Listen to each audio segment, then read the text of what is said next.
Hi, everybody. My name is Shana, and I would like to welcome you to this session of the Ottawa Public Library's new online program, the Tech Cafe. The Tech Cafe is a series of presentations on computer and technology topics designed to increase your knowledge and stimulate your interest in technology. This presentation is called Windows 10, the Good, the Bad, and the Ugly, and will be presented by Chris Taylor, President of the Ottawa PC Users Group, who has worked for over 20 years for the federal government in IT security. He's been awarded 15 times as a Microsoft Most Valuable Professional for his work in educating people in the use of technology. Since 2009, Chris has given over 460 presentations on a variety of technology topics at various branches of the Ottawa Public Library. The Ottawa PC Users Group is a group of computer enthusiasts that has been in operation for over 35 years and has the motto, users helping users. They run monthly meetings over Zoom on a wide variety of computer-related topics.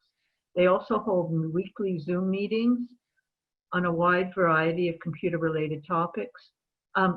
They also hold weekly Zoom meetings called Q&A aimed at helping people with any computer-related problems and can be reached through their website, OPCUG.ca.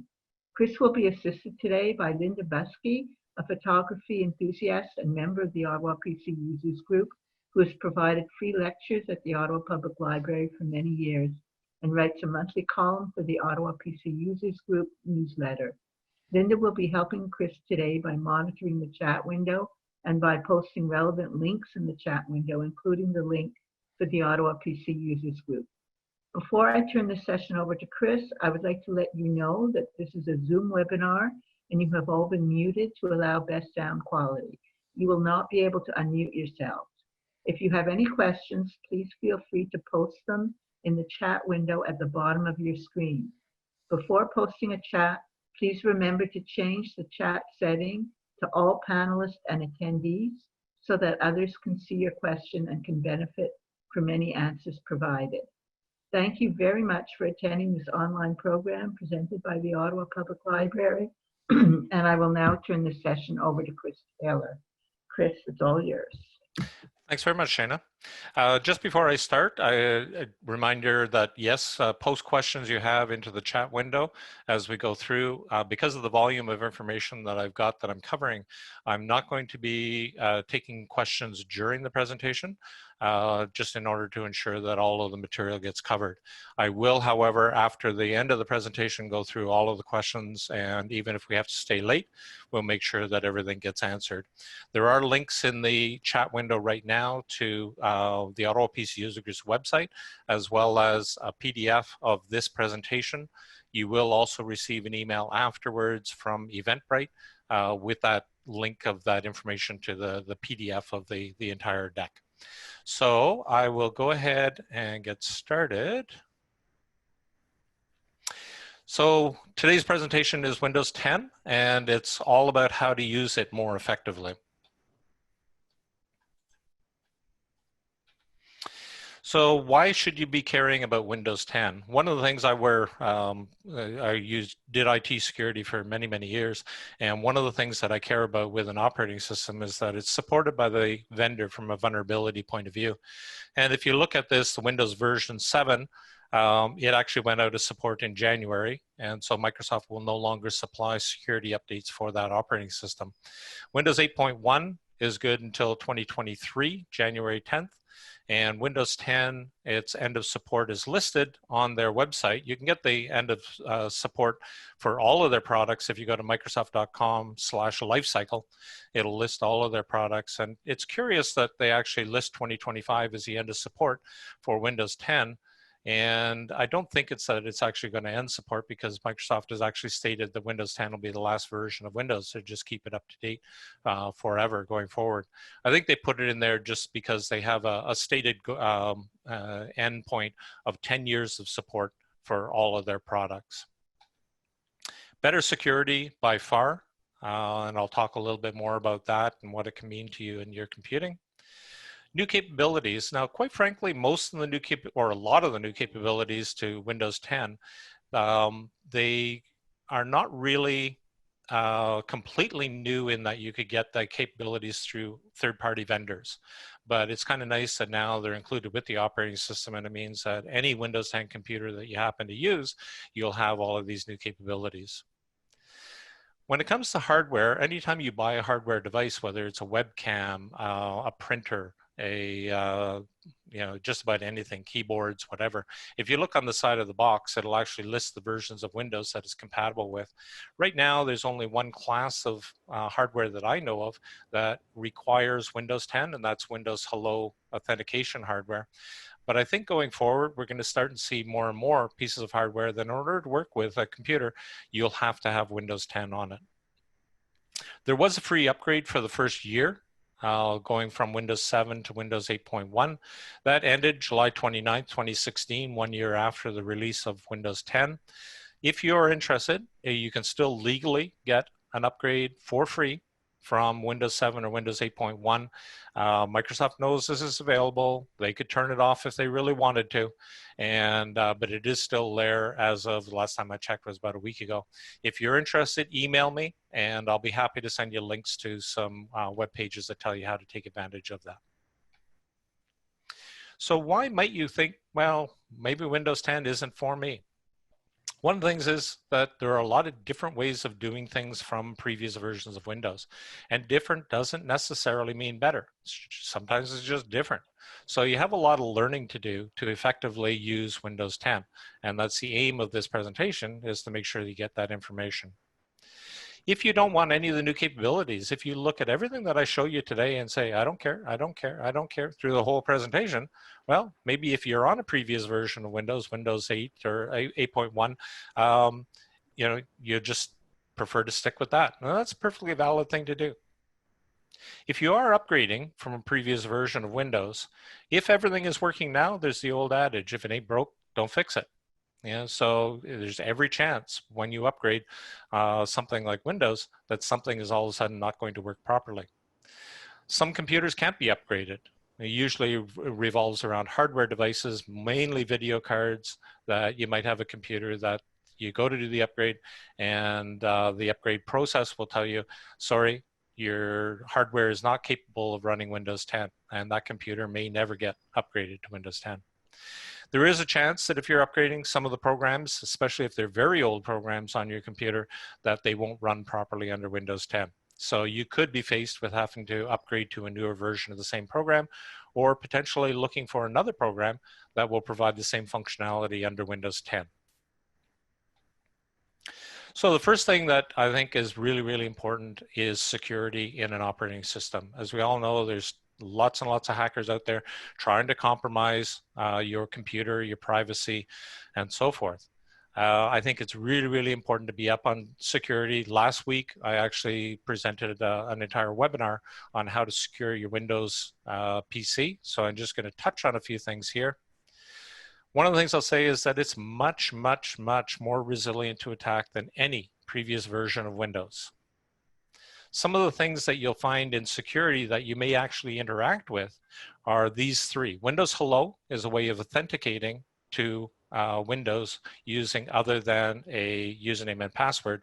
So it uses biometrics, which is a much more secure way of authenticating to Windows. And I'll talk more about these later. Windows Defender is the antivirus that is built into Windows 10. It is a very well-respected antivirus product, available free of charge. I'm not saying that commercial offerings aren't good. I'm just saying that it is built into the operating system, and for antivirus, it's all I actually use on my Windows computers. Smart Screen Filter is built into the operating system, and it was available before, but only in Internet Explorer as the web browser. And it can protect you while you're on the web through a number of the technologies. What they've done is they've moved the Smart Screen Filter from Internet Explorer down to the operating system, so it can protect you if you're using some other programs other than Internet Explorer, which is kind of nice. It's just there adding to your security, whether you're using Internet Explorer or potentially some other browser. Some of the technologies that are under the hood that you will actually never see, but they are working on your behalf to help make your computer more resilient to attack. And so I'm not going to go into any details on that, but you can actually, if you're interested, you can look up on the web some of these additional technologies that are built into Windows 10, brand new. They were not available in any prior version of Windows. So we'll start now with the interface that you interact with. And one of the things that I find is most important is the Start menu in Windows 10, because that's the way that you launch new applications, which you probably do on a frequent basis. The Start menu in Windows 10 is a blend between Windows 7, which you see on the left-hand side, which is the sort of list of programs approach to things, and Windows 8.1, which was all about a tiled interface, and you had these tiles for each program that was installed on your computer that you'd have to launch from that. In Windows 10, you actually get them both. The thing that I like about Windows 10 or the Start menu is the fact that you can start any program on your computer with 2 clicks if you have things set up properly. So all you have to do is click the Start button in the bottom left-hand corner of the screen, click on a program tile, and the program launches. So that's 2 clicks. You can get at any program on your computer, as long as all the tiles actually appear on screen. And the next little bit is going to be all about arranging those tiles on screen so that you get the ones you want. You have to get rid of tiles you don't need. And I can guarantee that a standard installation of Windows 10, if you have not customized the Start menu, there are tiles on there for programs that you have never used. Add tiles that you do need. As you add programs onto your computer, or even some of the built-in apps, they may not appear on the Start menu. And so there's a way that you can actually get the tiles there for the programs that you do access on an ongoing basis. Size everything so you don't have to scroll, because we want to do everything in 2 clicks. We don't want to have to scroll to find a tile for a program that we need on an ongoing basis. And then we want to organize them so we can easily find them on the Start menu. So we'll start off with what programs are actually appearing in that tiled interface on the right-hand side of the Start menu. So if you look at this, we have this group of icons called odds and ends, and we have in it the infamous Candy Crush Soda Saga. And this is a default program that comes with Windows 10. And I don't know if they still do it as a default install, but I know in the early days of Windows 10, it was actually on the Start menu. I only know a couple of people who have ever played Candy Crush. So if you're like most people and you don't play Candy Crush, why waste that real estate on the right-hand side with a tile that you don't actually ever use? All you have to do is right-click on an icon, and you'll get a pop-up menu. Choose Unpin from Start, and the icon will be gone. Now, it hasn't uninstalled the program, so you can still get to it. It's just not in your face using up that valuable screen real estate. You can see over here on the left-hand side where we have that list of programs. Candy Crush is still on that list. So you can still get to the program. If you want, you can uninstall it, but you don't have to. But it gets rid of it from that right-hand tiled side. Once you've gotten rid of all of the ones you don't want, and you do have to do them one at a time, you can't select multiple ones and say remove or unpin from Start. So once you've gotten rid of all of the ones you don't want, then you want to add on the programs that you do use that are not currently on the right-hand side. So in this case here, I have an icon in the program list for the Brave web browser. All you have to do is right-click on the icon. You'll get a pop-up menu. You choose Pin to Start, and it will put it onto that tiled side of the Start menu. Somewhat randomly, but we'll see how to get it where you want it in just a minute or so. So that's if you have a program that's installed on your computer. It probably is in that program list that you see on the left-hand side of the Start menu, and that's the way you can do it. What if you have an icon on your desktop? So here we have an icon that launches Calculator that is on the desktop. If you right-click on it, you will get a pop-up menu, and I've chopped out the middle of it because this case on my computer was a really long menu, but you will see a Pin to Start, and that will put the tile for, in this case, Calculator, onto that right-hand side of the Start menu. What if you don't have a program showing up in the program list on the left-hand side of the Start menu, and you don't have a desktop icon? Well, if you can find the program that you actually run to run that particular program, if you can find the icon for it or the list of it in the file system somewhere, you can also add it to the start menu. So in this case here, I went to a program called WinVer, and you right click on it. This is just using the Windows File Manager. Right click on the icon, and you will have the pop-up menu. You can choose Pin to Start, and that will put an icon onto the start menu for you. So just about any way that you can find a program on your computer, if you right click on it, you'll have an option to Pin to Start, and it'll end up on your start menu for you so that you can get at it with 2 clicks. Now we want to move things around so that we organize things. So we're talking about placement of those tiles on the right-hand side of the start menu. All you have to do is right-click on an icon. In this case, I right-clicked on Firefox, and I hold down, or sorry, left-click on the icon, hold down the mouse button, drag the icon to a new location, and drop it, and it'll put it into that new location. You can also customize the size of icons. There are a total of 4 different sizes that are available. Some programs will only have 2 sizes, small and medium, but some will have 4 sizes, and I don't have time to get into the technical details about why some will have 4 sizes, but you have small, wide, medium, and large available to you. If you want to resize a program icon, all you have to do is right-click on any icon. You'll get a pop-up menu.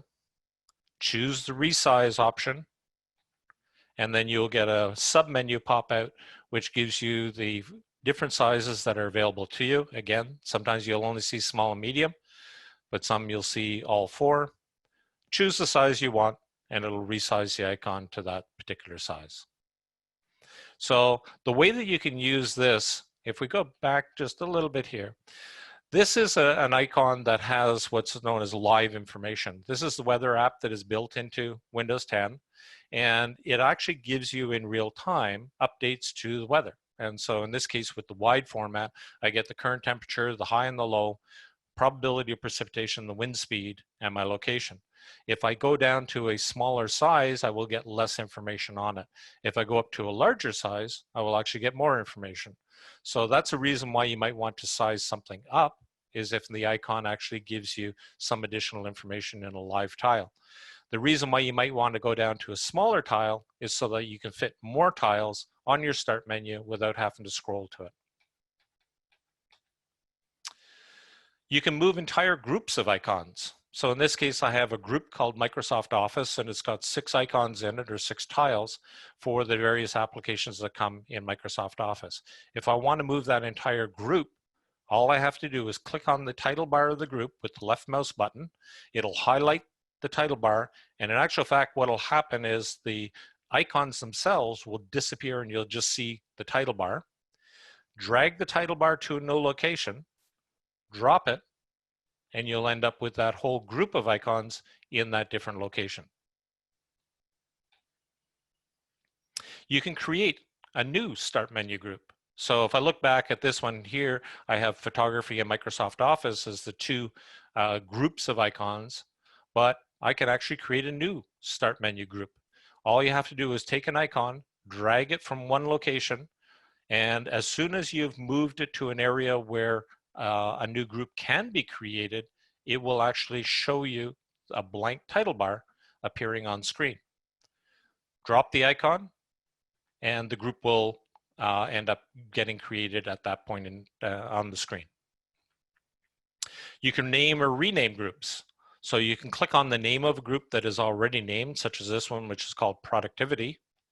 Or if you hover the mouse over top of where a title bar should be, if you see an unnamed group, you'll actually have it show you name group, and you just click on that, and then you can type in the new name. So in this case here, I took the productivity group and I renamed it to Microsoft Office. You can change the entire size of the start menu. So here we have a quite compact start menu, and you might guess what that huge space on the right-hand side is actually going to be used for.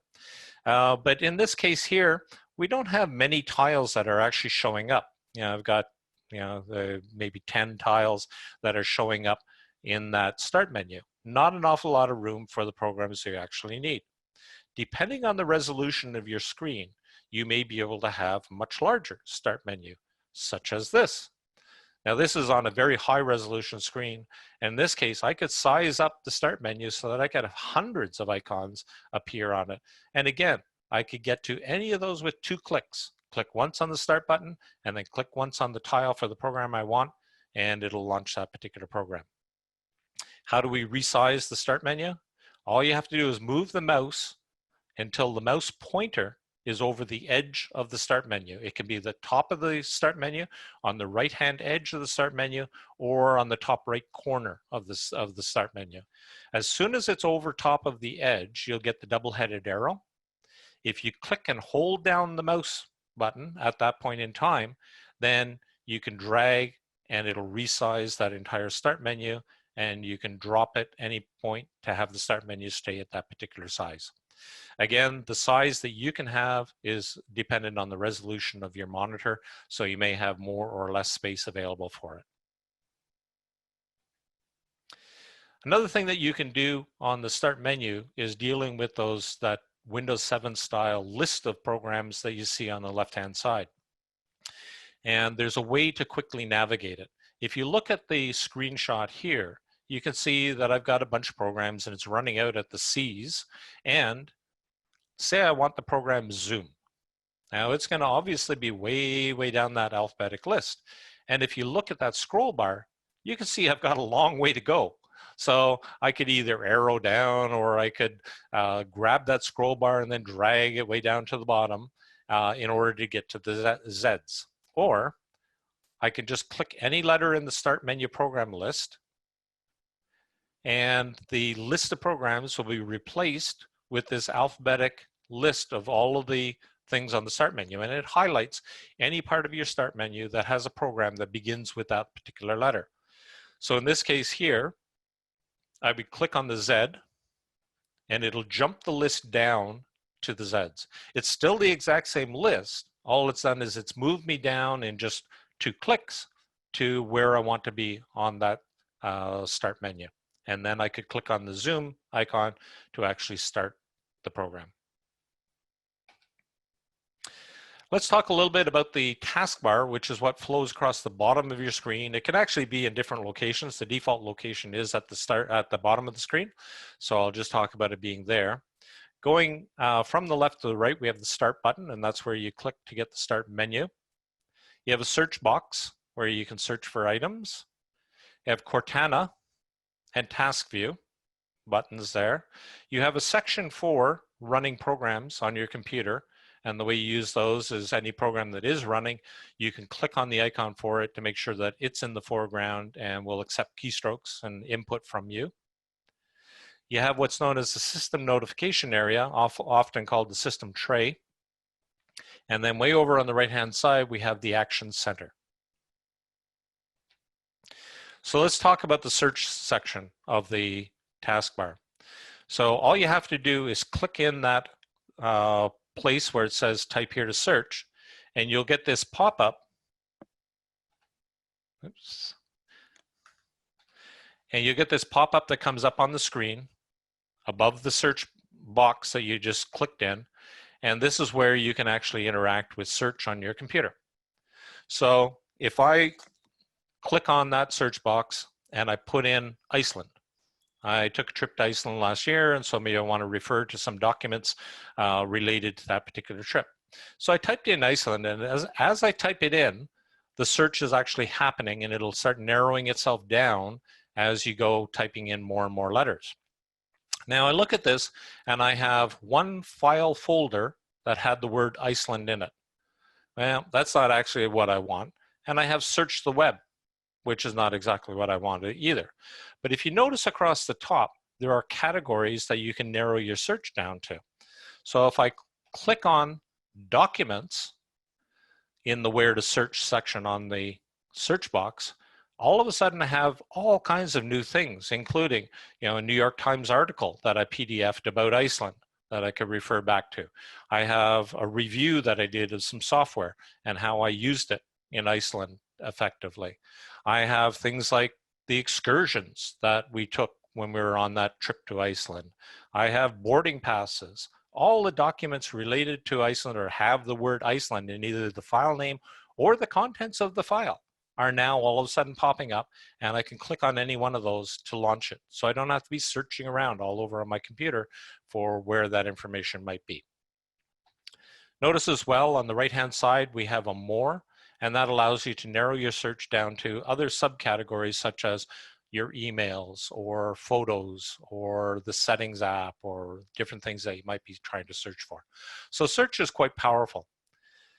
One of the things that you probably want to check out is what is actually getting searched when you use that search box. If you go to the settings app, and to get to settings, we click on the start button and click on settings. And then it'll bring up the settings dialog box. Now I could search through the settings dialog box trying to find where do I actually make these changes, but I can actually just come to that find a setting box at the top, click in it, type in this case, I want to find out what's being searched on my computer. So search seems like an obvious title to look for.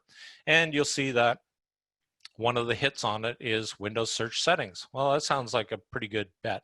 So I click on that. It will jump to the settings app section where I can deal with search capabilities. And you can see that on my computer right now, I have about 30,000 items that are actually being indexed, which means they can be searched for virtually instantly.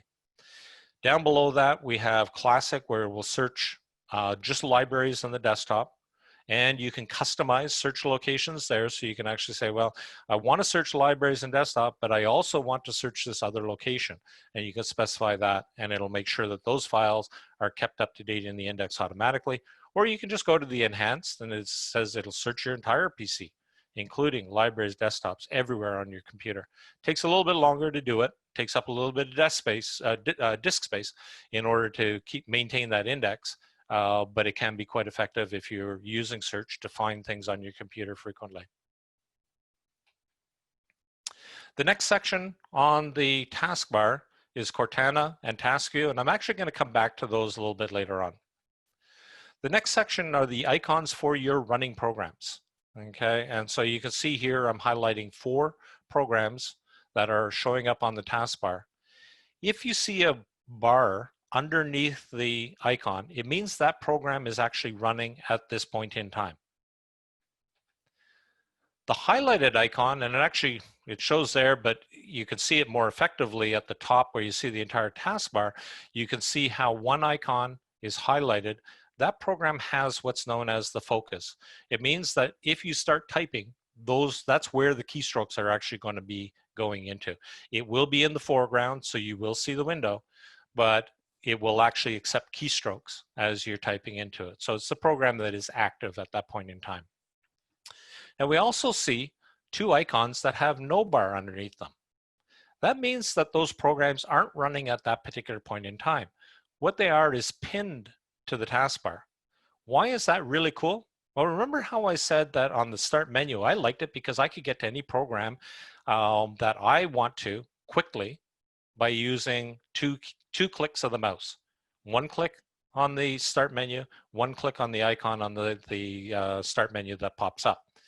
Well, if I pin an application to the taskbar, I can get to it 1 click. All I have to do is click on it. So in this case here, I have Word is not got a bar underneath it, so it's not currently running, but 1 click on that icon and that will load Microsoft Word for me. Very handy. I'm all about efficiency on the use of the computer. So how do we actually do that? Notice here we have Excel is not on the taskbar. We have 3 running programs, and we can tell they're running because they have the bar underneath them, but I don't see Excel. So the first thing you have to do is run Excel. So however you do it, from the start menu, from a desktop icon, however you would normally start Excel, you start it up. It will appear then on the taskbar with the bar underneath it to tell you that it's a running program. Then right-click the icon and you get a pop-up menu, and you choose Pin to Taskbar, and that will keep it on the taskbar even if the program isn't running, as we see here. So the icon remains there even when you close the program, and you can load it with a single click on that icon. Very, very handy way to access those programs that you use on a very frequent basis. You can move icons on the taskbar. So if you, especially with pinned icons, it's nice if they're in a predictable, usable order. For example, if you always use Microsoft Word, you might want to have that icon at the left-hand edge of the toolbar or the taskbar, where you can actually just always just automatically go for it, rather than having to look across the bar to see where it is. To move an icon on the taskbar, all you have to do is left-click on it, and then keep the mouse button down and drag the icon, and you can move it to a new location, release the mouse button, and that will drop it in that new location and it'll stay there. The next area of the taskbar is the system tray, also known as the system notification area. And that's basically all those icons and everything that you see from the right of your running programs over to the right-hand edge. The icons that you actually see over here, you can't decide to pin an application like you can the other area of the taskbar. These icons are put there by a particular program when they get installed on your computer. So you can't decide, for example, you want Microsoft Word to show up there. Microsoft Word isn't designed to put it there. Only those programs that have designed internally to put their icon on the system tray will actually appear there. One of the things you can do is get rid of icons that you don't need. Why would you want to do that? Remember how I talked about pinning icons to the toolbar or the taskbar is a really handy way of being able to single click to get any program loaded. But there's limited real estate on the taskbar. So if you're running out of space and you like to run multiple programs at the time or have lots of programs pinned to the taskbar, you might want to get rid of some of these ones on the system tray and make more room for the pinned area of your taskbar. So to start off, you can right-click on any blank area of the taskbar. You'll get a pop-up menu, choose Taskbar Settings, and it'll bring you to the Settings app and into the right section. And you scroll down on the right-hand side until you get to the area called Notification Area, and there's an option for select which items appear on the taskbar. Click on that, and you'll get another menu come up, and at the top, you can turn on or off all of them. So if you want all of the icons to appear, just turn it on. If you don't want all of them to appear, turn it to the off position, and then you can selectively add or remove individual programs from there. So in this case here, I have Snagit, which is my screen capture program. I have it turned off because in this case, I just didn't need it to be taking up space on the taskbar. And I turned off Control Center UX System, just because as an example, I wouldn't need that particular one. So that will give you more space on your taskbar for other things. Now, if you have even a single program that has been hidden, you will see this chevron to the left of the system notification area. If you click that chevron, you will get a pop-up which shows you all of the ones that you've set to be hidden. And so even though you hide those icons, you don't necessarily have to dig deeper to get access to those programs. Just hit the chevron and you'll be able to get access to that particular icon. Once you have that chevron, so you have some hidden icons, if you want to hide more, you don't have to go back through the settings icon or settings application in order to do hide more icons. You can just drag and drop them. So you just drag the icon onto that hidden section on it and drop it, and it is now a hidden icon that will only appear if you use the chevron. You can also do it in the reverse. So I can take a hidden icon and I can drag it and drop it, and it'll become an unhidden icon. And lastly, you can rearrange them. So if I wanted, I could take my Snagit icon and I could move it over by clicking with the left mouse button, hold it down over top of the S, drag it, and drop it over to the right, and then it'll be in that new order. So you can reorder those icons however you see fit to make it that it's easier for you to find the things you want. The Action Center is the last section that I'll talk about on the taskbar, and that's that little page icon that you see on the right-hand corner. If you have a number that appears on it, it means that it's been badged. And what that means is that in this case, I have one notification that I haven't read that an application wants to give me. And if I click on the icon for that Action Center, I get the pop-up. At the top, I'll get any of the program notifications. You can't tell a program to actually notify you through the Action Center. Programs are either designed to use the Action Center or not. And so in this case here, I have virus and threat protection through Windows Security is set to notify me. And so that's why I got that badged icon. As soon as I clicked on that badge, you can, or the Action Center, if you notice down in the right-hand corner, the icon has lost its badging and it is turned to the reverse video. That tells me that I have seen any notifications that are in the Action Center. So I can actually come in here and I can dismiss particular notifications, or I could dismiss all the notifications by clicking on clear all notifications. If you're getting annoyed by a certain program that is notifying you too much, you can actually click on the manage notifications at the top, and it'll allow you to go in and selectively say which applications are allowed to notify you and which aren't. I'm not going to go through the screens on how to do that, but it's fairly straightforward if you want to manage your notifications. In the bottom part of the Action Center, you have tiles that are for quick access to a lot of functions. If you have never gone in here before, you might only have a row of 4 icons, and rather than where you see collapse, you'll have expand. Click on the expand and it will go up to this 16 tile version, and it'll always stay that way unless you come in and click on collapse, in which case it'll go down to 4 icons. So what is this useful for? It's very quick access to some mostly hardware functionality that is built into your particular computer. All of the icons that you see here, you can get access to these functions through other means. It's just that it might take you 3, 4, 5 clicks to get to the area where you can get to with just a couple of clicks here. An example of this is the airplane mode that you see here.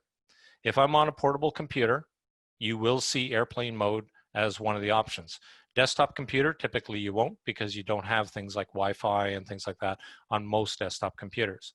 But on a portable computer, I might see something like this, airplane mode, and say I'm getting onto a plane and I have to turn off all of the radios that are in my computer.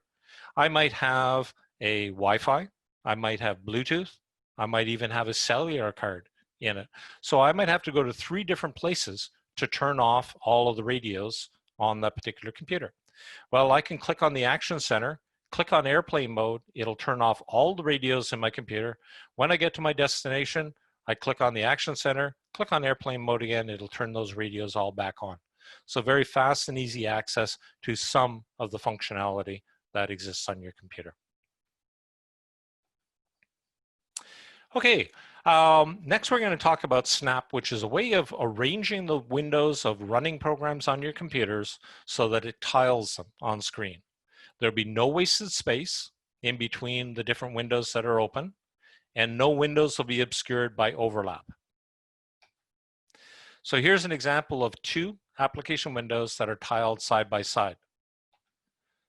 And you can see that they are using up all of the screen real estate with no gaps, so no wasted space, and they're not overlapped at all. So for these 2 application windows, there's nothing that is obscured by the other window. You can also snap 4 quadrants, in which case we have 4 application windows that are open, each in their own area, none of them overlapping, no gaps, no wasted space on the screen. And we can also snap 3 windows, in which case we have 1 which will take up half the screen, either left or right, and then the other 2 will be top or bottom above each other. So how do we use Snap? If you grab the title bar of an application window they have open on your computer, and you click with it the left mouse button, and then drag until the mouse pointer hits the side of the screen. And it can be either the left or the right side of the screen, depending on which side you want to snap it to. As soon as you hit the edge of the screen, you'll see this ghosting.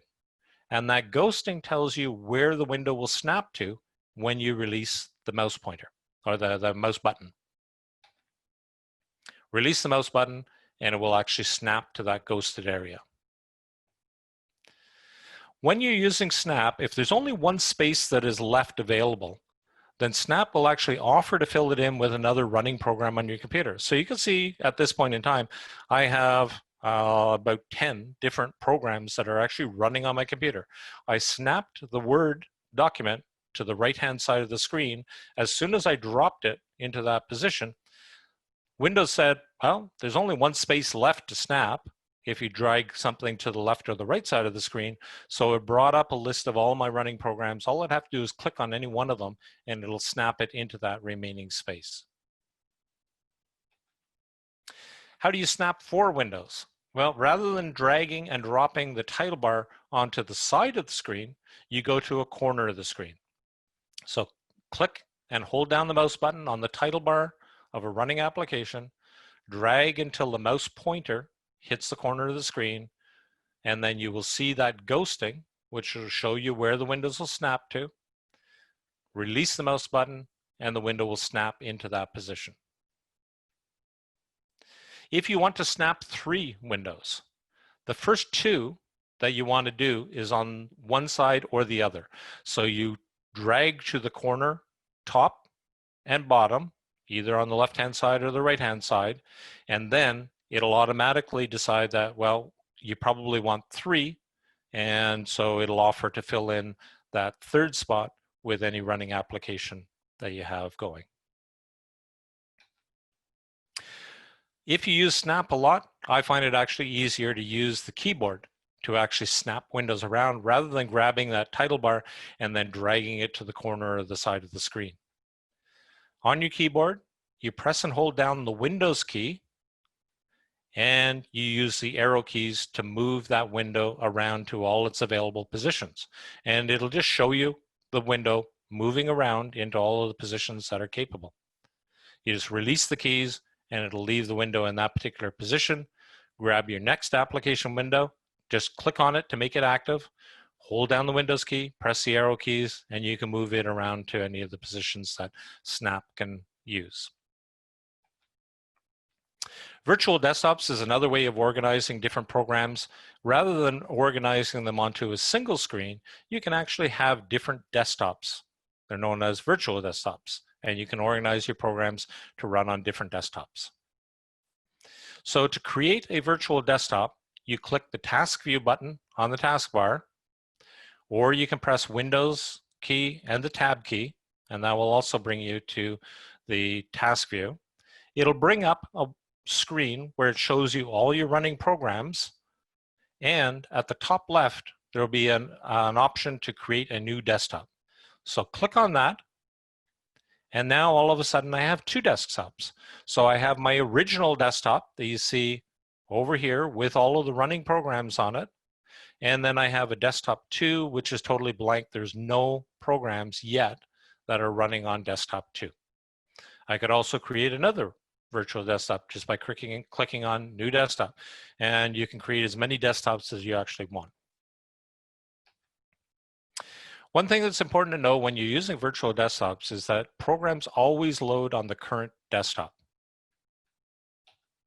So if you want to switch to a different virtual desktop, either to use a program that is already running there or to actually load a program onto that new desktop, click the Task View button on the taskbar, or press Windows Tab, and then all you have to do is at the top of that task view screen where you see the different desktops that are there, click on the other desktop that you want to use, and it'll switch to that virtual desktop.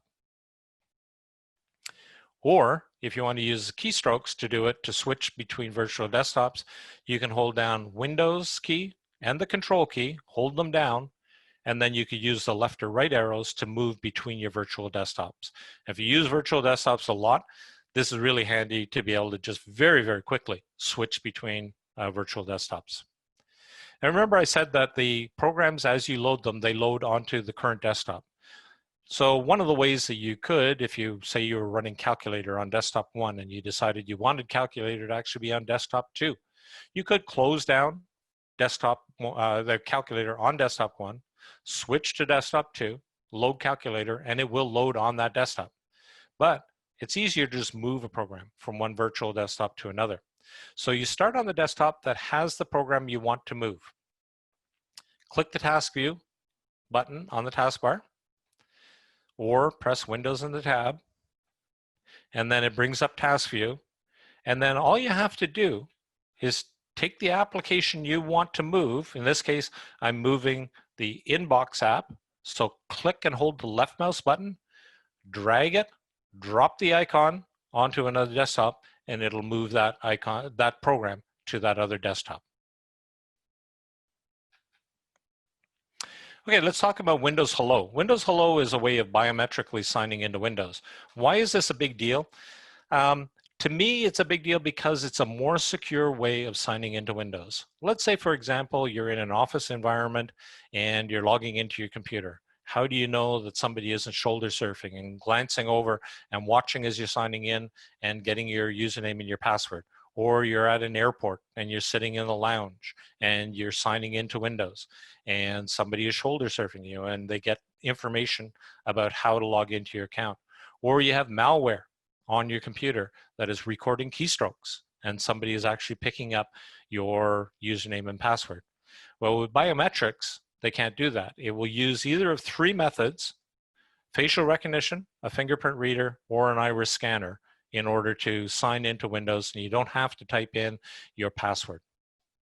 It does require special hardware. It has to be Windows Hello capable, and back at the start I talked about that is the one class of hardware that I know of currently that you absolutely need Windows 10 to operate. Now, if you have a Windows 10 capable fingerprint reader or camera, it's not to say it won't work as just a regular camera or whatever, but it won't be able to sign into Windows Hello unless you are in Windows 10. So the way to set this up, you click on the Start button, go to the Settings app, and in this case, we go to Accounts, and then Sign In Options. And then if you have Windows Hello capable hardware, it will show up on the right-hand side. So in this case here, the top one, it says sign in with your camera recommended. So it detected a camera that it thought was Windows Hello capable. Notice that for fingerprint reader, it said it's not currently available because I don't have a Windows Hello capable fingerprint reader on this particular camera, on this computer. So if you want to do this, you just go in, click on that. It'll walk you through the enrollment process. And from then on, you'll be able to sign in using that new method. Some people think that Windows Hello camera could be problematic. What if you change your hairstyle? Or if you have a fingerprint reader, what if you get a cut across your finger and so you get a scar? You're never locked out because you will always still have to have another way of logging into Windows. Usually they will insist on a PIN. And so as long as you have that, you can get into there, and then you can come in and you can improve the recognition by going back to the same location, and you'll have the option to improve it. If it's a face detect, then it will look at you again. It will add that additional information to what it already knows about you, and then it'll be able to recognize you in your new state. Cortana is a personal digital assistant. It's akin to Siri on an Apple phone or Google Now on an Android phone, and it can help you find things on your computer or on the web. It can manage your calendar if you use the calendar app that is built into Windows 10. You can dictate messages into it if you use the mail program that is built into Windows 10. For things like managing calendar and dictating messages, Microsoft has published a specification for people who write programs so that they can actually integrate it into Cortana if they want to. I don't know any other vendors that are actually doing it yet. So some of the functionality you may find is a little bit limited, but it is kind of neat. You can do things like ask, is it going to rain today? Change my 3 p.m. to 4, event to 4. It'll understand that that's a calendar event, and it will do that for you. Now, it'll prompt you, is this really what you mean me to do? So it doesn't accidentally change things that when it misinterprets something. You can have it tell you a joke, what time is in Osaka. One thing I really like is just saying something like Air Canada flight 888. And it will come up and it'll say, okay, here's flight 888. It leaves Ottawa on this, Wednesday at 11 p.m. It will land in Heathrow at this particular time. You're leaving from gate such and such, and you're landing at, and if it has the gate information, it'll tell you all that. It can even show you a map of the flight of where it's going. So it's really kind of a neat functionality that is built into Windows 10. Now, one thing I'll say about Cortana is Microsoft seems to be repositioning Cortana on an ongoing basis. So exactly how it functions and what it can do seems to be a moving target. So if you use it, just get used to the idea that it can change. So if you want to do Cortana, click on the Start button, go to the Settings app, and you'll see that right on the main screen for Windows setting, there is an option for Cortana. And if you go in there, there's all kinds of settings you can control, including right off the bat, if you wanted to be able verbally, just say, hey, Cortana, you can turn that on, and then your computer will pop up when you say that keyword, and then you can ask it various things. You can also interact with it through the shortcut keystroke, so you can do Windows logo, and C will bring up Cortana. There's a number of other options that are available to you. So if you use Cortana, I highly recommend you go in and see what settings you have available to you. A lot of people have said that Windows 10 is spying on you. And the reality is that it's really misinformation when people say that it's a privacy nightmare. It's not spying on you, at least not in the traditional sense of somebody spying on you. Microsoft is not interested in the information that they're collecting through privacy settings. What they're doing is they're gathering information as you use your computer in order to allow functionality or services that they're providing to you to function properly.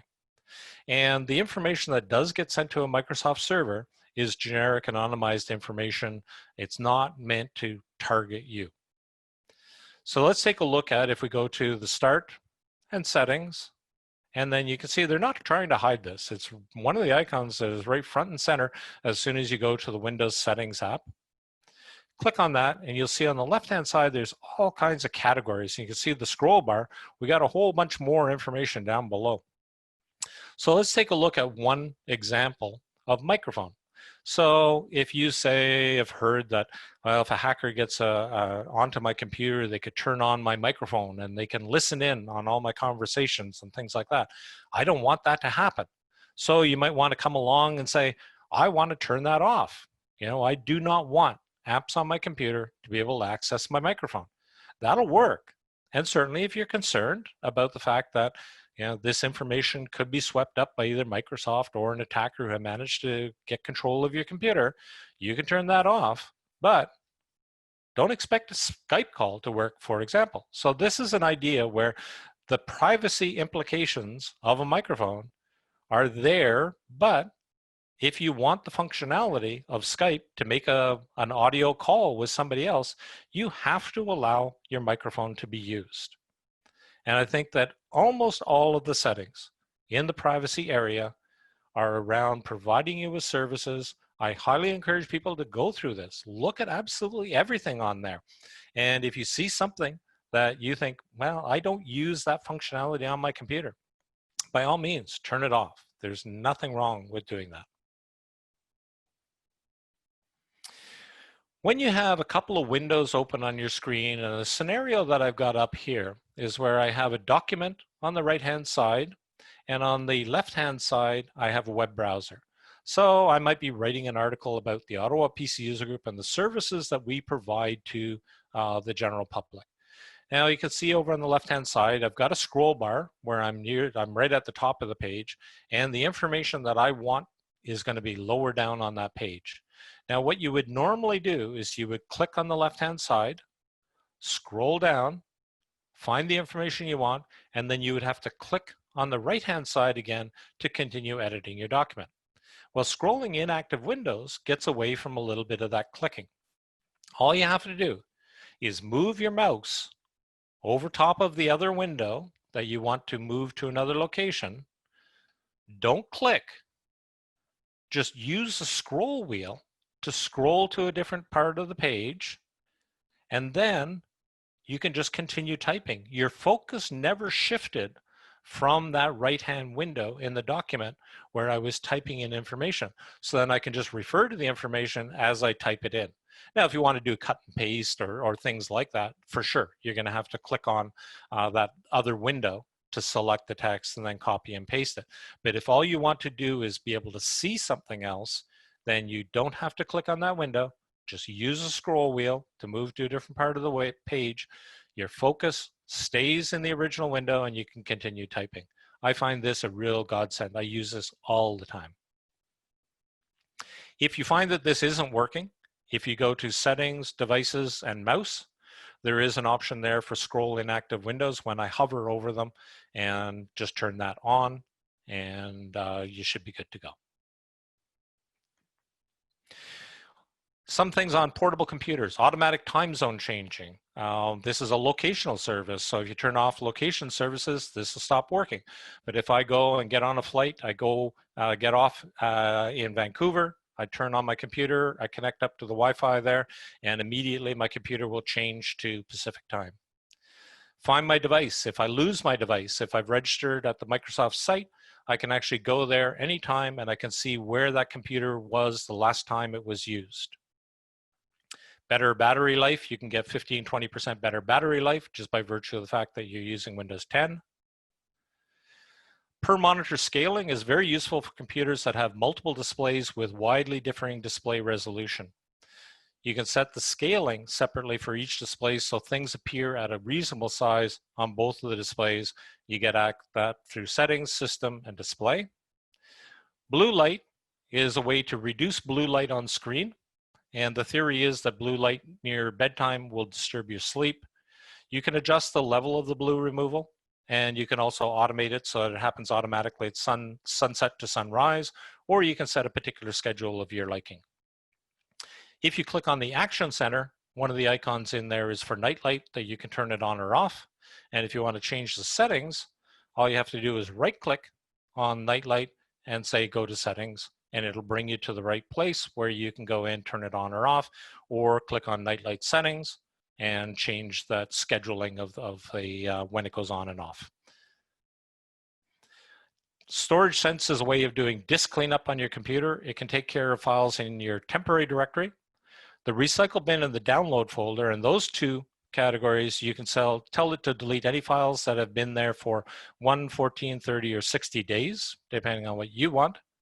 And you can run that manually at any point in time by just going to the particular spot in settings, or you can have it set automatically so it'll run every day, week, month, or when disk space is low, that it'll run automatically to clean up things for you. Get that through Settings, System, Storage. I'm running up against 11, but I'm getting close to the end. Dynamic lock is a way that you can pair a Bluetooth phone to your computer. And then if you walk out of range of the Bluetooth, your computer will lock automatically, so it'll require your login to get back access to it, so your privacy won't be violated if somebody wanders by and accesses your computer. You can get to that through Settings, Accounts, and Sign-in options.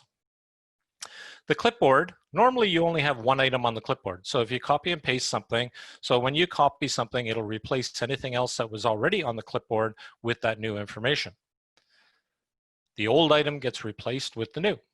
But with clipboard history turned on, you can save multiple items on the clipboard, and then anytime you press and hold the Windows and the V key, and rather than doing a paste, it'll pop up with the clipboard history, and you have all of those items that you copied to the clipboard, and you can choose any one of them, not just the most recent.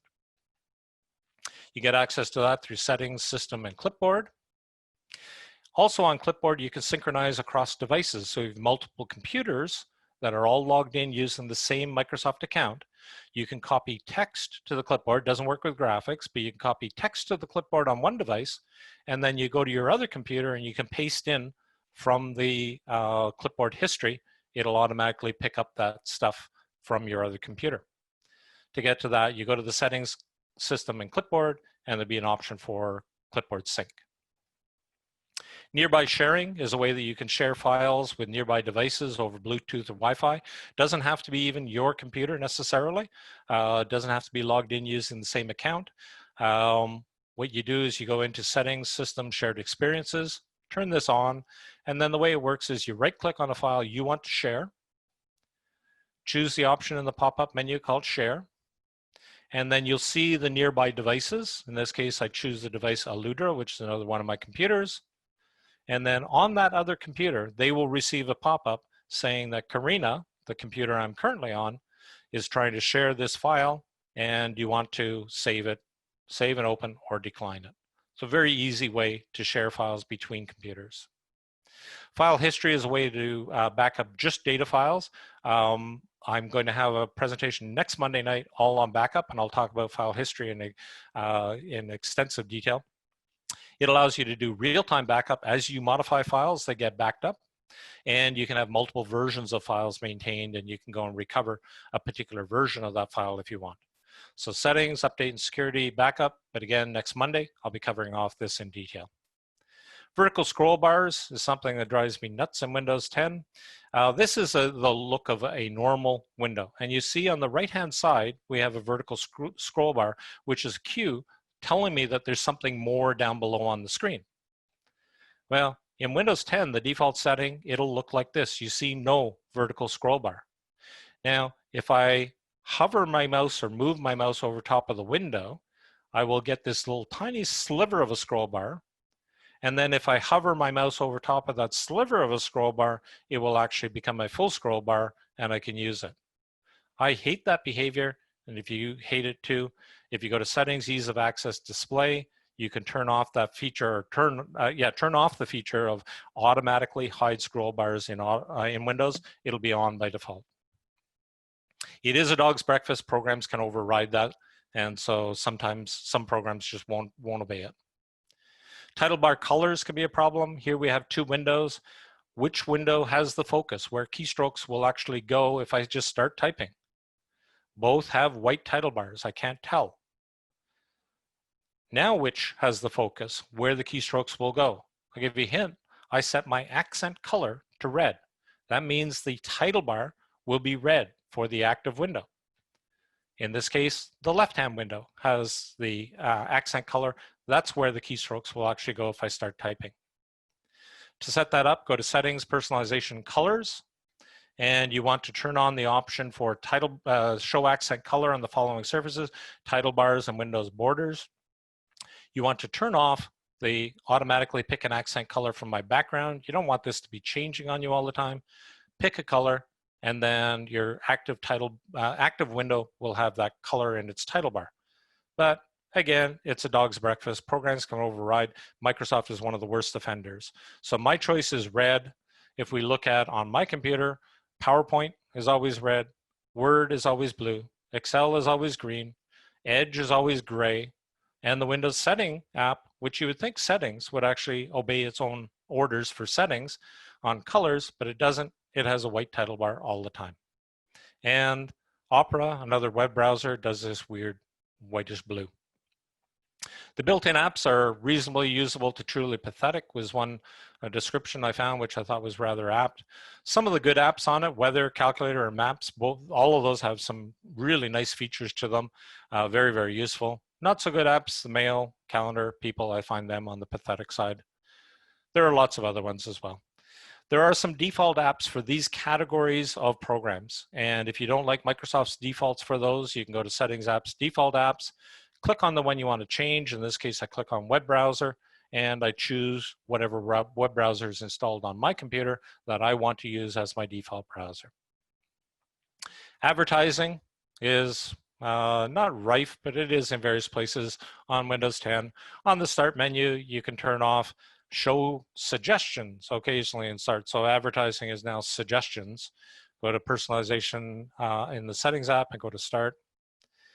Skype and Office, they put tiles on the interface where you can actually go and get Skype and Office.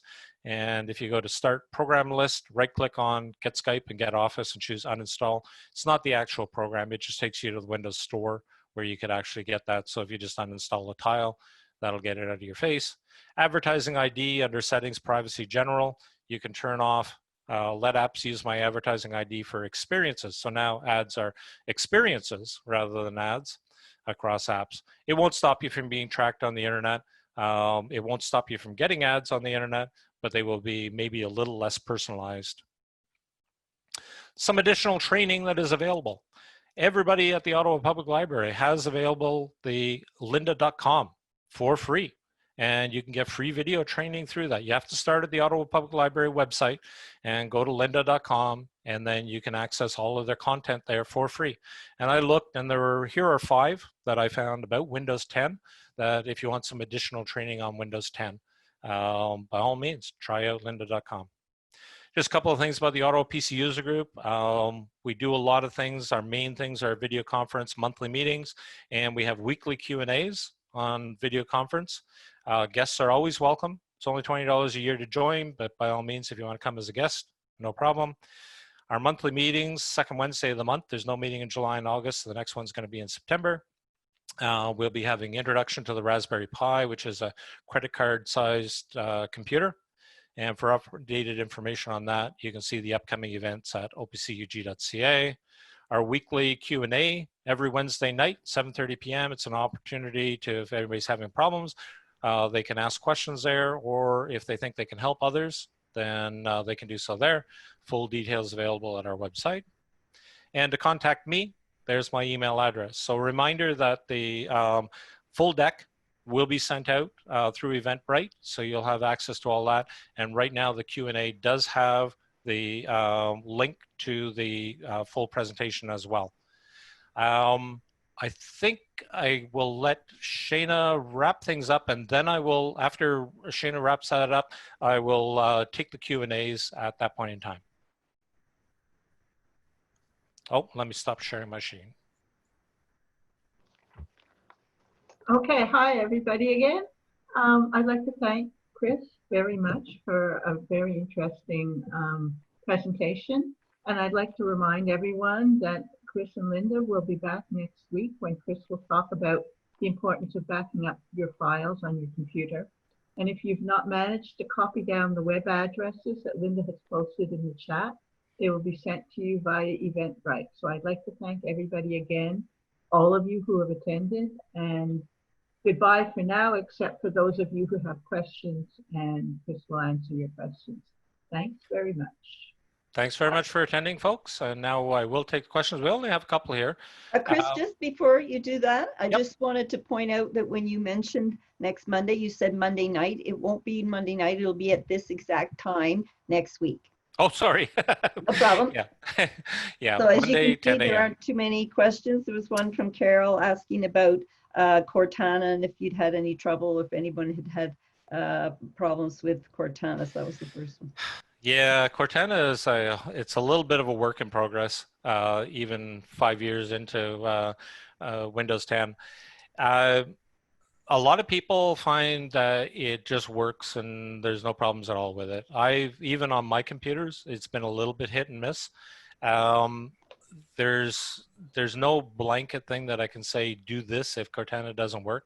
Certainly check to see whether it has been turned on. So go to the settings app and you can see the Cortana icon, go to that and see if there's anything in there that might be preventing Cortana from working.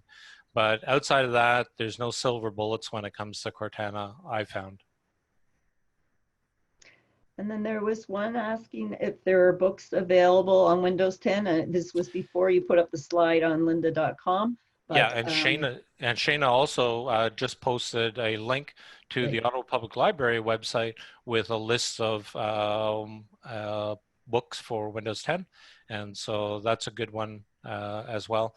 The lynda.com is a video thing. The bookstores, there are books on Windows 10. I don't have any personal experience with any of them, so I can't vouch for any particular one, but there certainly are a lot of books out there available on Windows 10. If you are interested in that, why not come to the Q&A at the Ottawa PC User Group on Wednesday night, 7:30 till typically about 8:30, and just ask the question if anybody has experience with some good books on Windows 10, and you may find that there's some people that can give advice on that. Free of charge, anybody can join that. Check out our website for the link to Q&A Wednesday night. So there's a question, Shane, on access to the recording of the session. Okay, we are recording the sessions, but they have to be captioned and translated. So unfortunately, it'll be about a month or so before we actually have the recordings up on our YouTube channel, but they will be available eventually. Okay. Yeah, see one other question from Corrine. Are you using Office 365? I'm actually using the standalone Office, but functionally there's not really an awful lot difference between the standalone Office and Office 365, other than the fact that Office 365 gets updates pretty much every month with new functionality and bug fixes and things like that. My standalone Office, I'm running 2019, and I get updates about once a year. I think that's all of the questions that I've seen. Linda, did you see anything else? No, I don't see any others. Okay. Oh, I see one more. Can CDs be burned using Media Player on Windows 10? Yes, they can. I'm pretty sure they can. If you go and you can't find it, you've got my email address on there. By all means, email me, and I'd be happy to check out if I can find out where it is. That's another thing that would be a perfect example for Q&A with the Ottawa PC User Group, is to come out and ask what experience people have, because there are third-party apps free of charge that will allow you to burn audio CDs or data CDs. And so you might get some advice of some good things to try there. And I see, why does Windows 10 put mail into the junk? I do not know. If you're using the Windows 10 mail app, that may be one of the features of Windows 10 mail app, which makes me think that it's not a wonderful app. There are lots of different ways of accessing your mail without using the Windows 10 app. I don't know anybody who likes the Windows 10 mail app, quite frankly. What is the dog's breakfast? What is a dog's breakfast? A dog's breakfast means that it's very unpredictable. It's a mess. And when I talk about things like the title bars of Windows applications obeying this new setting in the settings app that says, I want my active app to be red or blue or whatever color you choose. And then Microsoft goes and says, well, I don't care what you put there. I'm going to make it that word is always blue. And that's the dog's breakfast. It's a mess. And there's no excuse for it. And I have bugged Microsoft numerous times about this. Lots of people have in the feedback forums, and they seem to think that everybody wants them that way, and they're not about to change. And if we have any last question before we sign it off, by all means, jump in and we'll take care of it. Okay, I guess that's it. You have my email address. Certainly, if anything comes up, if you don't understand something that I showed you, or you just want further information, or you want information about the Ottawa PC User Group, by all means, contact me by email, and I'm happy to help you out if I can. Have a wonderful day.